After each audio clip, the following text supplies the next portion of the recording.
Welcome to Shivankere from Holalkere.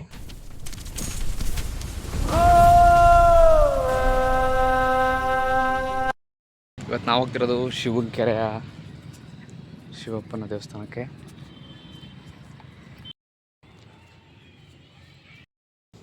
ಈ ದೇವಸ್ಥಾನ ಇಲ್ಲಿ ಹೆಂಗಿತ್ತು ಅಂದರೆ ಕೆಸರುಕಟ್ಟೆ ಕೆರೆ ಅಂತ ಇತ್ತು. ಈ ಕೆಸರುಕಟ್ಟೆ ಕೆರೆನ ಚಂದ್ರಪ್ಪ ಅವರು ಕ್ಲೀನ್ ಮಾಡಿಸಿ ಶಿವಂಕೆರೆ ಅಂತ ಇದು ಟೂರಿಸ್ಟ್ ವಿಸಿಟ್ ಮಾಡೋ ಥರ ಮಾಡಿದ್ದಾರೆ. ಇದು ಶಿವನ ಕೇರಳದಲ್ಲಿದ್ದೀರಾ ಶಿವ ಅದೇ ತರಹ ಇರುವಂತಹ ವಿಗ್ರಹ ಇದೆ. ಇದಕ್ಕೆ ಶಿವನ ಕೆರೆ ಅಂತ ಅಂತಾರೆ. ಕೆಸರುಕಟ್ಟೆ ಕೆರೆನ ಇದು ಶಿವನ ಕೆರೆ ಅಂತ ಅಂತಾರೆ.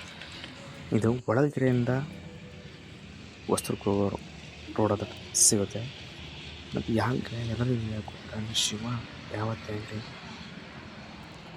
ಈಗ ಕೆರೆ ಪಕ್ಕದಲ್ಲಿ ಶಿವನ ದೇವಸ್ಥಾನ ಕೆರೆ ಪಕ್ಕದಲ್ಲೇ ಅಂತ ಗೊತ್ತಿಲ್ಲ, ತಿಳಿಸ್ಕೊಡ್ತೀನಿ ನೋಡಿ. ಈಗ ಕೆರೆ ಪಕ್ಕದಲ್ಲಿ ಯಾಕಂದರೆ ಶಿವನ 2ನೇ ಅಧ್ಯಾಯ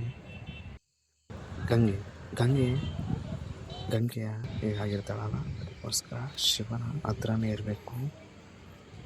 ಪಾರ್ವತಿಗೆ ಹತ್ರ ಇರ್ತಾಳೋ ಗಂಗೆನೂ ಅದೇ ಥರ ಹತ್ರ ಇರಬೇಕು ಅಂತ ಶಿವ ಯಾವಾಗಲೂ ಗಂಗೆಯ ಹತ್ರನೇ ಇರ್ತಾನೆ.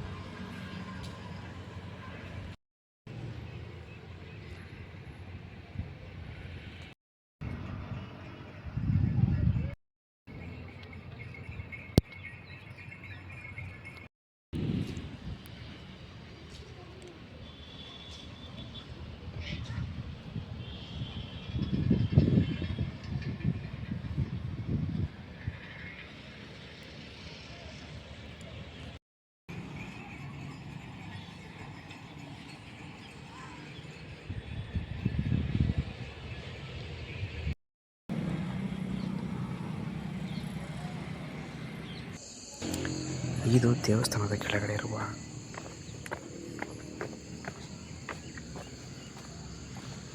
ಜಾಗ.